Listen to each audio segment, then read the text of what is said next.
Have you ever stopped to ask yourself why you feel so incredibly empty, even when you are supposedly loved? Why is it that the moment silence falls upon the room and you are left with your own thoughts, a crushing weight settles in your chest, as if your very existence depends on the gaze of another? Have you ever looked in the mirror after a fight, after a rejection, or even after a moment of intimacy, and realized that the person staring back at you is a stranger? A hollow shell that has been molded and shaped to fit into the spaces left by others? And here is the most terrifying question of all. What would be left of you if everyone you tried to please, everyone you tried to impress, and everyone you tried to love simply disappeared tomorrow? Would you still exist, or would you vanish along with their perception of you? Before we descend into the abyss of the human psyche, I must issue a warning. This video is not for the tourist of philosophy. It is not for those seeking comfort, validation, or a quick trick to manipulate the world around them. If you are looking for a way to feel better about your weakness, close this video now. Go back to the infinite scroll of dopamine and numbness, because what we are about to discuss is dangerous. It is the kind of truth that, once seen, cannot be unseen. It will dismantle the lies you have told yourself for decades. It will hurt, and it will leave you with nothing but the raw, cold reality of who you actually are. So, if you are still here, if you are one of the few who actually possess the stomach for the truth, then subscribe to the channel. Not because I am asking, but because you have finally decided that living in the dark is no longer an option. Leave a like if you are ready to kill the boy so the man can be born. Now let us begin. Socrates, the man who walked through Athens irritating the comfortable and awakening the dormant, once said something that strikes at the very heart of the modern male condition. He said, "Beware the barrenness of a busy life." But more importantly, he taught that the unexamined life is not worth living. Most men today are not living, they are performing. They are acting out a script written by their mothers, their teachers, their society, and their biological impulses. A script that tells them that their worth is directly tied to their utility to women and their ability to be chosen. But Socrates knew the dark secret that modern psychology is only just rediscovering. He knew that a man who does not possess himself can never truly be loved, he can only be used. The ancient Greeks understood that there is a profound difference between desire and love, but we have forgotten this. We live in an era where dependency is romanticized, where needing someone is seen as a virtue, where losing yourself in another is considered the height of passion. But let me tell you what that really is. It is not love. It is a hostage situation. It is a transaction born of fear. And women, despite what they might say in their moments of weakness, pray you never realize this. They pray you never realize that your need for them is the very thing that disgusts them the most. Deeply, unconsciously, biologically, they are repulsed by the hunger in your eyes. Not the hunger for their body, but the hunger for their validation. Let us look at the architecture of this prison. It begins in childhood. Most of us were raised to be good boys. We were taught that love is something you earn through compliance. If you are quiet, if you are polite, if you get good grades, if you do not cause trouble, then you will be rewarded with affection. This creates a neural pathway, a deep groove in the brain that equates submission with survival. We grow up believing that if we just suppress our own needs enough, if we just hide our shadow enough, if we just become exactly what she wants us to be, then we will finally be safe. We will finally be chosen. And so, the modern man enters the dating marketplace not as a king looking for a queen, but as a beggar looking for a savior. He projects all his unhealed trauma, all his lack of purpose, and all his terrifying emptiness onto the woman he desires. He calls her his better half, his soulmate, his everything. But listen closely to the language he uses, my everything. If she is your everything, then you are nothing without her. And do not mistake this for poetry. This is a confession of spiritual bankruptcy. When you make a woman the sole source of your joy, the sole judge of your character, and the sole focus of your life, you are placing a burden on her shoulders that no human being can carry. And eventually she will resent you for it. She will hate you for making her your god because she knows she is just a woman. She knows her own flaws, her own darkness, and her own confusion. And when she sees you worshiping her, she does not feel flattered. She feels deceived. She feels that you do not see her at all. You only see the solution to your own loneliness. This is where the concept of the Socratic mirror comes into play. Socrates did not give answers. He asked questions that destroyed the listener's assumptions. He forced men to look at the contradictions in their own souls. So ask yourself now, why do you do what you do? Why do you text her when you know you should be working? Why do you apologize when you have done nothing wrong? Why do you change your opinions the moment she frowns? Is it because you are a kind and compromised partner, or is it because you are terrified of the silence that would follow if you stood your ground? The truth is that most men are using relationships as a drug. Just like the alcoholic uses the bottle to silence the demons in his head, the dependent man uses the woman to silence the void in his soul. He cannot stand to be alone in a room because, in that silence, the voices of his own inadequacy start to scream. He needs the noise of a relationship, the drama of the chase, the high of the reconciliation to distract him from the fact that he has no mission, no purpose, and no identity outside of being wanted. This is why the nice guy finishes last. Not because women love jerks, but because the nice guy is not actually nice. He is a manipulator. He is a merchant. He is trading his fake kindness for sex and attention. He is hiding his true thoughts, he is suppressing his true desires, and he is presenting a sanitized, pleasing mask to the world. And humans have a highly evolved radar for inauthenticity. We can smell a fake from a mile away. And nothing is more repulsive than a man who is terrified of his own shadow. A man who is afraid to offend is a man who is afraid to live. Let us talk about the shadow. Carl Jung, the Swiss psychiatrist who peered deeper into the human soul than perhaps anyone else, warned us that until you make the unconscious conscious, it will direct your life and you will call it fate. Your dependency is your fate.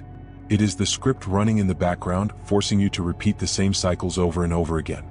You attract the same toxic partners, you suffer the same heartbreaks, you feel the same abandonment.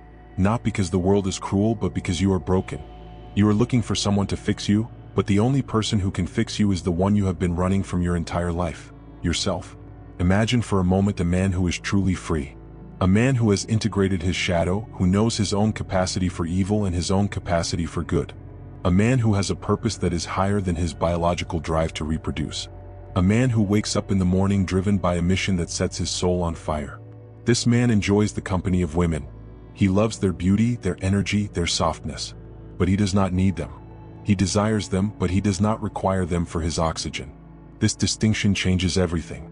When you do not need anything from the world suddenly wants to give you everything. This is the secret that Socrates hinted at and that the Stoics practiced. The power of autarky or self-sufficiency. It is not about becoming a hermit or hating women. It is about becoming so full of your own life, so grounded in your own reality, that a relationship becomes a complement to your existence, not the foundation of it. When you build your house on the sand of another person's feelings, you are doomed to collapse when the tide changes. And the tide always changes. Feelings are transient. People change, they grow apart, they die, they betray. If your stability is tied to something so volatile, you will live in a state of chronic anxiety. You will be constantly monitoring her moods, analyzing her texts, looking for signs of withdrawal, because deep down you know that if she leaves, you are destroyed. But when you build your house on the rock of your own character, your own discipline, and your own purpose, you become unshakable. She can stay and you will be happy. She can leave and you will be happy. You will grieve, yes. You will feel pain, yes, because you are human. But you will not be destroyed. You will not lose your identity because your identity was never hers to begin with. I remember a specific night in my own life. A night that I rarely speak about because it forces me to revisit a version of myself that I despise. It was 3 a.m, and the rain was hammering against the window of a small, empty apartment. I was sitting on the floor, my back against the cold wall, staring at a phone screen that had gone black hours ago. I had sent the text that begged for an explanation, the text that threw away the last shred of my dignity, and I was waiting for a reply that I knew would never come. In that silence, surrounded by the shadows of furniture that felt like monuments to my failure, I felt a physical pain in my chest. It was not just heartbreak, it was terror. It was the realization that without her gaze, I felt like I did not exist. I had spent 2 years molding myself into what I thought she wanted. I had given up my hobbies, I had distanced myself from my friends, I had softened my edges and censored my jokes. I had become a reflection, a ghost. And now that the person holding the mirror was gone, I was invisible. I remember curling up on that floor, feeling a humiliation that burned hotter than anger. I realized that I was a grown man who was essentially a child waiting for mommy to come back and tell him he was a good boy. That realization broke me. It shattered the illusion that I was a virtuous lover. It showed me that I was a parasite feeding on her validation to survive.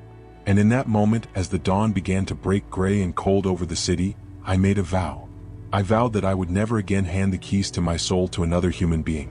I vowed that I would learn to be alone. That I would learn to sit in the silence until it no longer terrified me.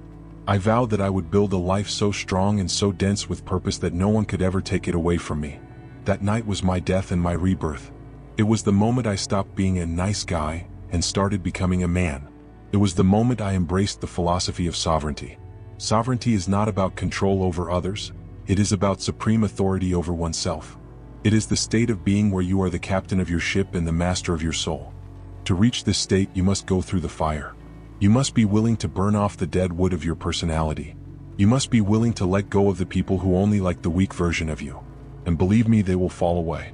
When you stop people-pleasing, when you stop apologizing for your existence, when you start setting boundaries and saying, no, you will lose friends. You will lose lovers. Your family might even call you selfish. Let them. This is the price of freedom. The herd always tries to pull the individual back down into the mud, because your freedom is an insult to their slavery. Nietzsche spoke of the Übermensch, the overman, the one who creates his own values, who rises above the herd mentality. This is what you must become. You must define what it means to be a man for yourself. Not what society tells you, not what women tell you, and certainly not what the media tells you. What do you stand for? What are you willing to die for? If you cannot answer these questions, you are just a leaf blowing in the wind. The journey to self-mastery begins with the body and the mind.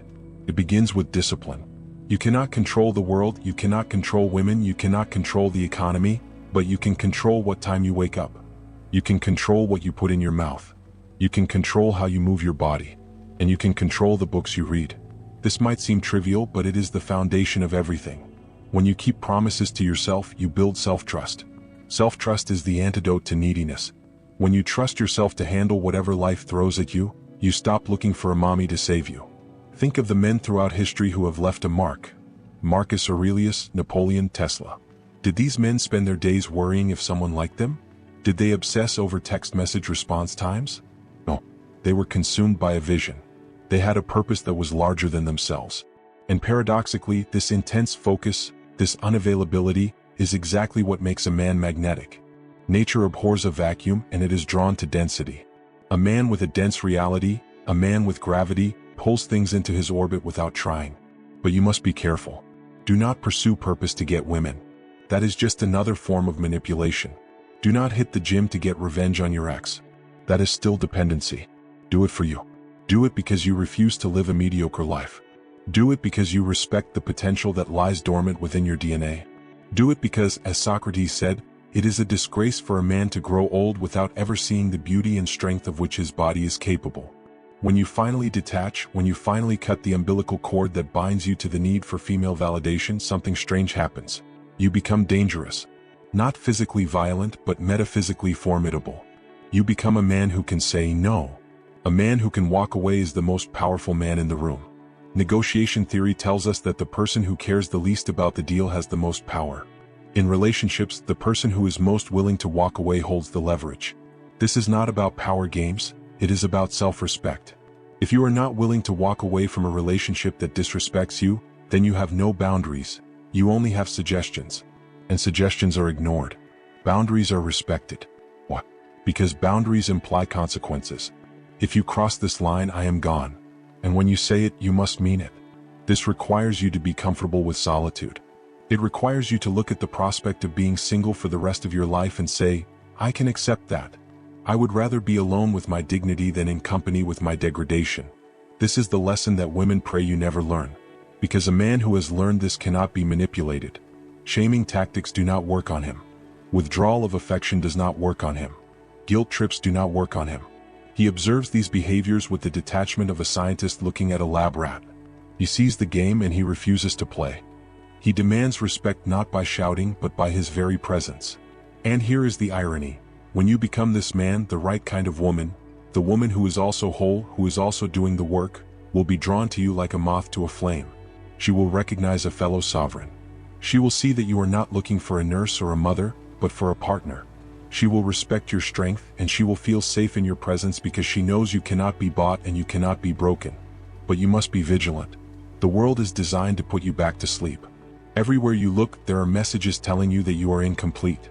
That you need to buy this car, wear this cologne, or date this model to be a real man. Resist this propaganda. Return to the silence. Return to the mirror. Look yourself in the eye and ask the hard questions. Am I free or am I a slave to my impulses?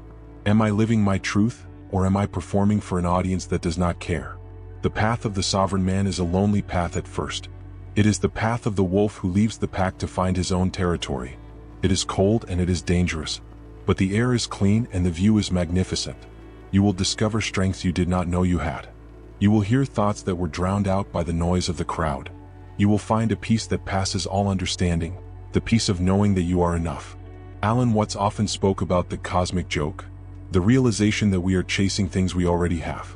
We are chasing love outside of ourselves when we are the source of love. We are chasing validation when our existence is already valid. This is the awakening. It is not a flash of light. It is a settling down, a grounding, a return to the center. So, I ask you again as we stand here at the edge of this realization, are you ready to let go of the boy? Are you ready to stop apologizing for your masculinity? Are you ready to stop trading your dignity for a few scraps of affection? Are you ready to embrace the solitude, the silence, and the strength that comes with being truly sovereign? Look at your life right now. Look at the texts you send, the things you agree to, the time you waste. Is this the behavior of a king or a servant? The choice is yours. And it is a choice you have to make every single day.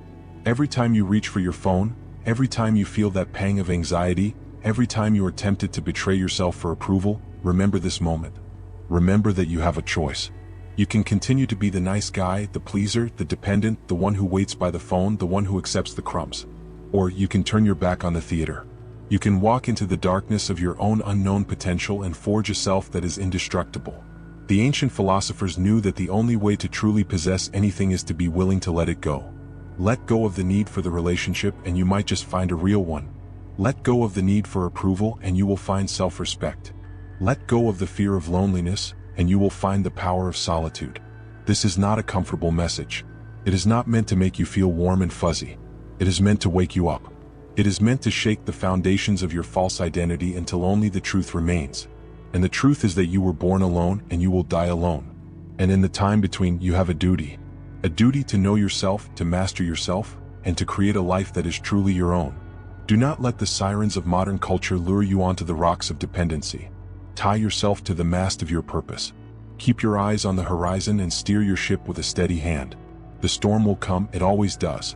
But if your ship is strong and your compass is true, you will not sink. You will ride the waves and you will arrive at a shore that few men ever see, the shore of true freedom. Now look at the screen. Look at the suggested videos. They are just more noise, more distraction, unless you choose to make them tools. Choose wisely.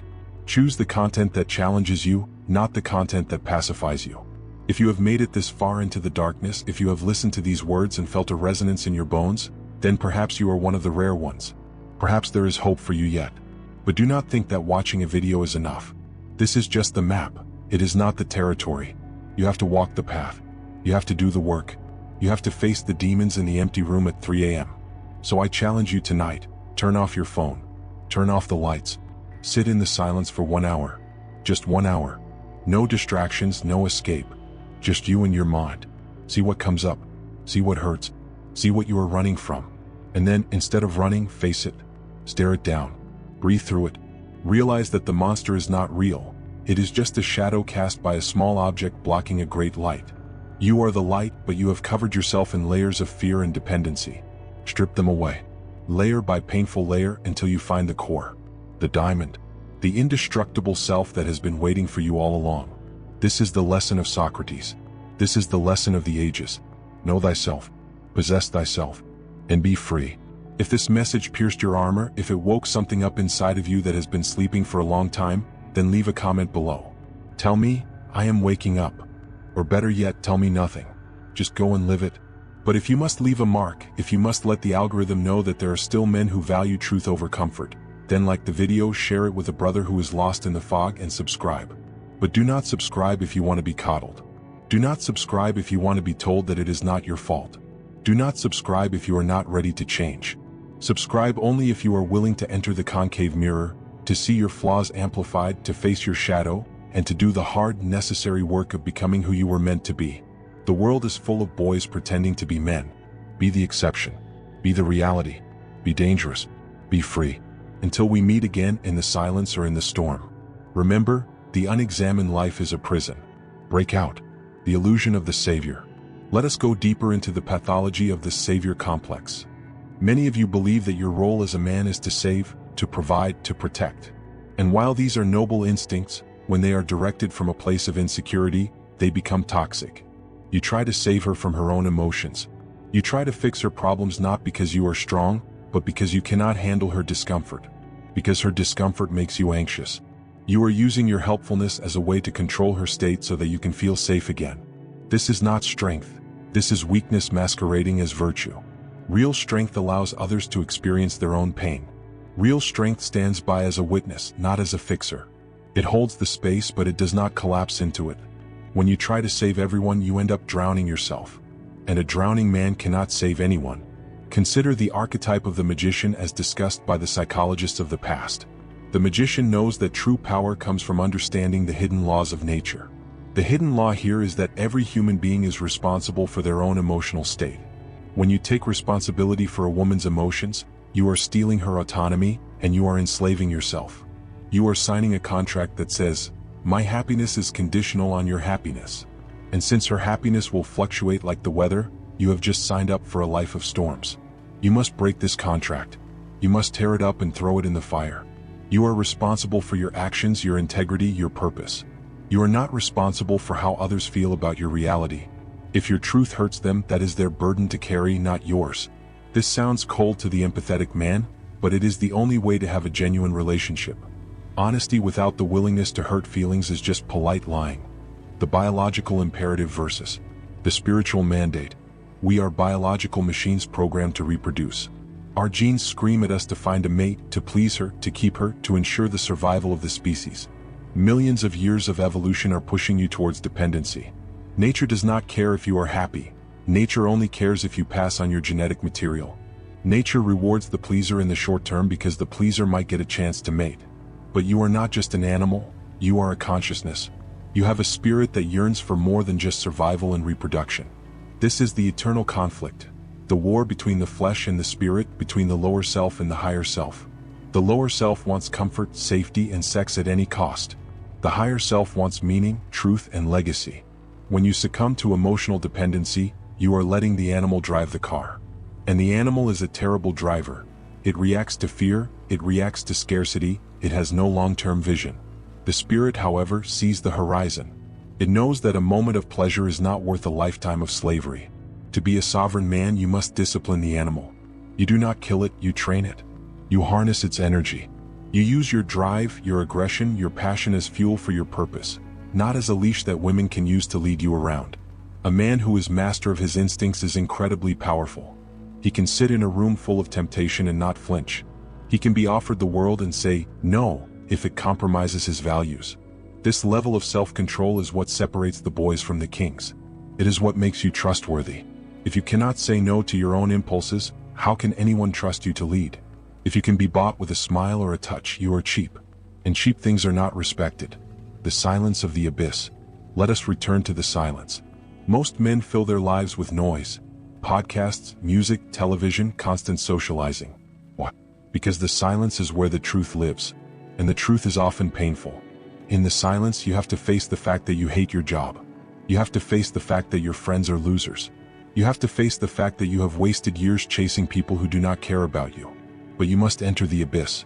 Nietzsche said that when you gaze long into the abyss also gazes into you. This means that when you confront the emptiness, it changes you. It strips away the superficial layers of your personality and reveals the core. Do not be afraid of the abyss. It is the womb of greatness.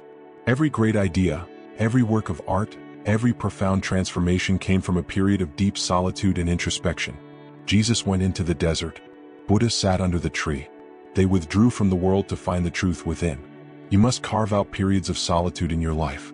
Go into nature. Turn off the technology. Sit with your own thoughts until the sediment settles and the water becomes clear.